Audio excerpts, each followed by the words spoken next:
and welcome back to the Danny D and DQ Untitled Sports Show mock draft. Thank you for sticking with us up to this point. Right now, we're going to be going picks 21 through 32, and let's get to it, Dan.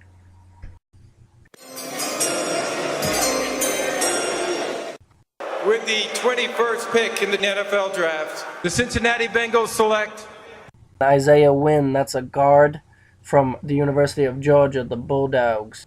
They could go a linebacker or a defensive back, but if they really wanted to get their bang for their buck at their pick and they want to get the best talent, which is actually a bright side for Cincinnati, not so much for their fans, but they have a lot of holes on their team, so there's still top talent out there for them to grab. And I think Isaiah Wynn is a great fit. They just got Cordy Glenn, as DQ could probably tell you, from the Buffalo Bills in a trade. So they solidified a tackle. Now go out there and get yourself a nice interior lineman and guard Isaiah Wynn. And something else I liked about this pick is it also helps with Cordy Glenn, of course, and Isaiah Wynn stepping up. That could give time for the Red Rocket himself to maybe be more decisive back there in the backfield and do a little better. I also like how he was a captain and a leader for a team that seems that needs a lot of locker room help. They always seem to have a lot of off-field, on-field incidents. There's a lot of dirty play going on in Cincinnati. I think a nice, clean gust of wind, you could say. with the 22nd pick in the NFL draft, the Buffalo Bills select Defensive tackle, Daron Payne from Alabama. Daron Payne is another Nick Saban product that I believe will prove to be a great player for a franchise, whoever he goes and plays for. Bring in the pain! Watching his tape, one thing that stands out is he does not get to the quarterback often, but he gets his hands up every single play, 100% of the time. One thing I like about Daron Payne, too, is he is tremendous. So from the games I've watched, already stacked Alabama team, as you've seen in the first round. A lot of Alabama talent's already gone in the first round on the defensive side. Daron Payne, I noticed he's exceptionally well at block shedding.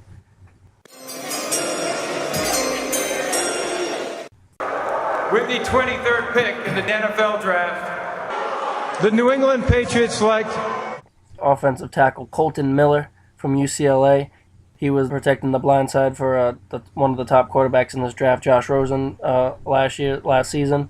He's obviously a big need for the New England Patriots with Nate Solder going down to the Big Apple and signing with the Giants. So I think it would be very, very, very smart of the New England Patriots to go out and get the left tackle for their aging Tom Brady. And I think that fills a really big need.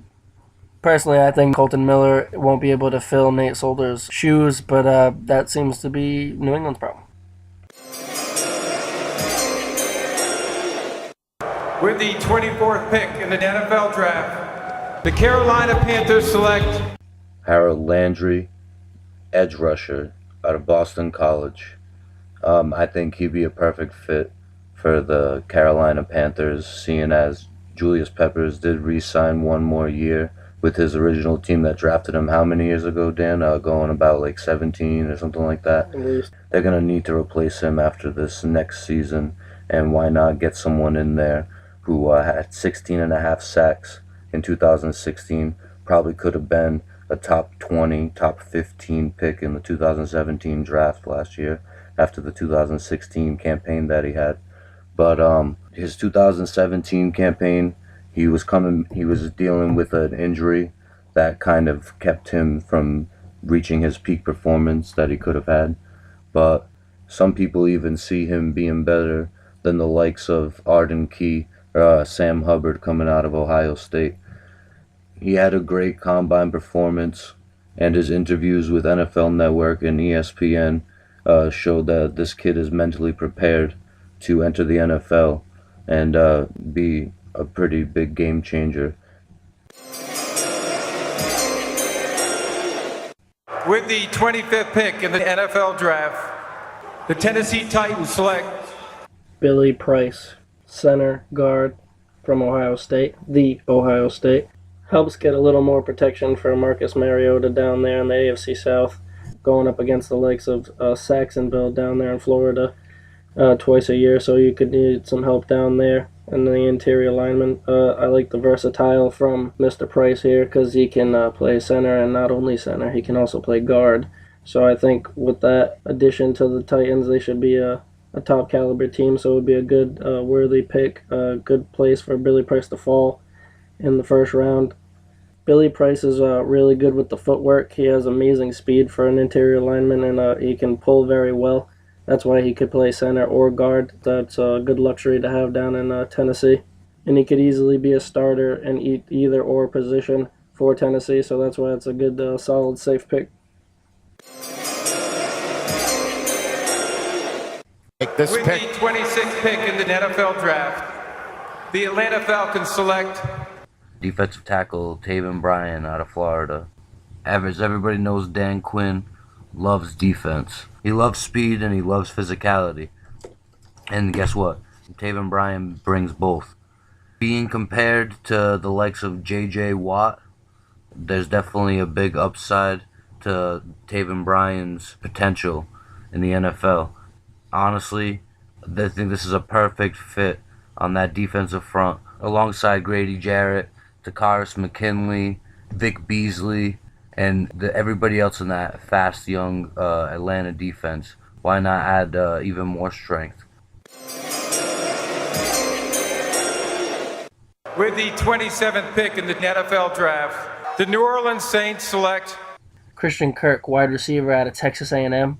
I think Christian Kirk would be a nice complementary receiver to the likes of Michael Thomas, help him get a little bit of the workload off him since he seems to be the only one out there for the New Orleans Saints to throw the ball to. So I think Christian Kirk would be a perfect fit on the Saints team, also alongside of a great quarterback to help him ease his way into the NFL if he has rookie growing pains. He's got Drew Brees, one of the best quarterbacks in the NFL, or one of the best anyway, just to strap him up. And you need to think about this too, DQ. With Drew Brees being older, their team ready to win now, as we've seen what they did last year. I don't think they're going anywhere next year. Playoffs is on the mind again, and making a big strong run. So I think with that time window rapidly closing year by year with Drew Brees' just health and age overall, I think it would be smart for them to capitalize on their Super Bowl victory window. with the 28th pick in the NFL Draft, the Pittsburgh Steelers select Inside linebacker Leighton Vander Esch out of Boise State. Leighton Vander Esch is the Pittsburgh Steelers model linebacker, fitting right alongside J.J. Watt's younger brother, T.J.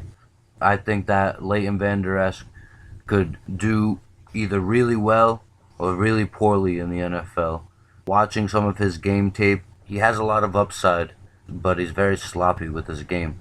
Missing tackles, trying to guess where the play is going to go and missing it by a hole or two and totally just getting swallowed in a block. I'm just not very impressed with his game. So I think that the Steelers are going to try to find their replacement for Ryan Shazier until he may or may not return. But I don't think they're necessarily going to find that in Leighton Vander Esch, but they're sure as hell going to try.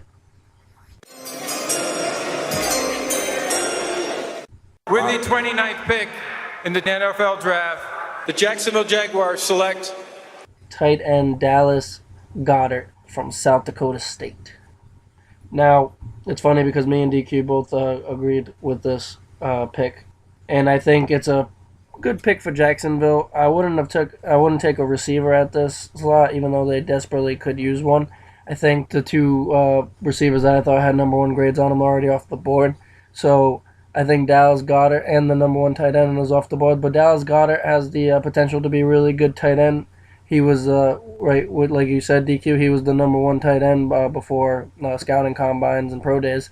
So a man that's a good balance of catching, and he can throw a sweet block. As you know, the tight end position is wide open for Jacksonville. They released their longtime tight end Mercedes Lewis, and losing both of their wide receivers to free agency as well. And you know that Blake Bortles is going to need somebody to throw the ball to, so why not be Dallas Goedert?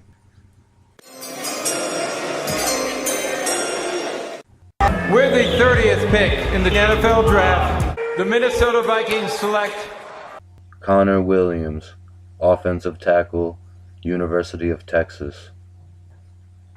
He has great blocking ability.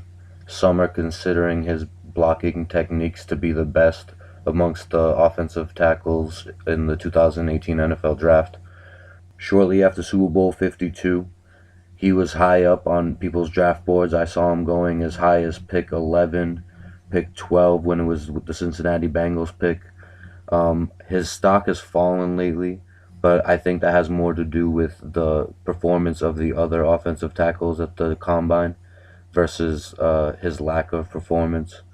I mean, coming at defenders with that speed and physicality that he has, because even though he's a tall guy, he's really not one of those fat fucks that you see on the offensive lines. You know how like you just see some tackles and guards that just, and even centers that, yeah, they're fat fucks. He's more on the slender side, which some people could say is like a fault at offensive tackle because he's not quote unquote, big. But I mean, 6'5", 250 plus pounds. He's going to be able to handle himself out there in the trenches. And to be honest with you, the game is transforming at every position. So who knows? Slender and more speedy offensive tackles might be the future at the position. Think about it too, DQ. They just signed the big free agent on the market this year too with Kirk Cousins. They're looking. They need to protect their new toy. 3 years, $86 million guarantees. You better protect him.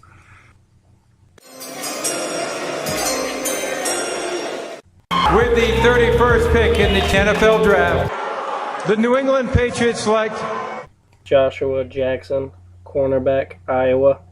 This is a nice, tall, 6'1" cornerback to match up with the Pats' other side. On the other side of the field, there's their other corner, Stephon Gilmore. And it's been brought up to my attention that the other McCourty brother has been signed, so that could be controversial in this pick, but at the same time, that's the more or less talented of the brothers. So I don't think he would really step in and fill like Malcolm Butler's shoes, which are pretty big shoes to fill. So I think they would probably want to go for a young guy that could be more future. And I think Josh Jackson fits. He's definitely a Bill Belichick kind of guy. Started 3 years when he played in Iowa and been very proficient. I've seen somebody report that he's better than Malcolm Butler. That's crazy talk for a man that hasn't played one down in the NFL to say he's better than a two-time Super Bowl champion. And you could even say, DQ, one of those Super Bowl championships it's because of Malcolm Butler why they have that Super Bowl ring, one of the Super Bowl rings that he wears. So, I mean, better than the two-time Super Bowl champ Malcolm Butler, not even playing one down in the NFL? I'm going to say no for now. with the 32nd pick in the NFL Draft, the Philadelphia Eagles select Mike Hughes, cornerback, UCF. Mike Hughes going to the Philadelphia Eagles helps out in a position that they don't necessarily need too much help in, but they could definitely use depth. They used the second-round pick last year to use projected first-round pick Sidney Jones, who ended up falling down the draft boards due to injury. And so they still need help at the position. I mean, they have Malcolm Jenkins, and they did acquire Ronald Darby last year in a trade for a third-round pick, which they may have won that trade. As of right now, depth is still an issue at that position. I just want to thank you guys for taking a listen and hearing what we have to say about each team and see where your favorite team might land. I'm pretty confident this year, DQ. I don't remember too well how well it was last year, how accurate we were, but I'm feeling real confident about this one. I don't know about you. I think we did pretty well. I want to thank everyone for sticking with us, and want also to have everybody drop a comment below and think how accurate we're gonna be with this. Whether you agree, whether you disagree, whether you got some things that you liked about this video, maybe some things that you didn't like, but we'd love to hear the feedback. I think we're gonna do pretty good this year too, Dan. I mean, obviously, with no trades being projected in this draft, it's never going to be 100% because trades are inevitable in an NFL draft. But, hey, you got to work with what you got. And right now, this is the draft order as it is, and we're just working with it. So this is who we think's going in the first round of the 2018 NFL Draft. And I just want to say I had a great time doing this, DQ. I love this time of year, as I know you do as well. Draft season is definitely my favorite season. That's what I'm saying. And I'm looking forward to seeing how many of these picks actually come out right. Feeling confident, like I said, walking with the cocky swagger. Give us a comment down on our Facebook page here or on our YouTube channel, the Danny D and DQ Untitled Sports Show.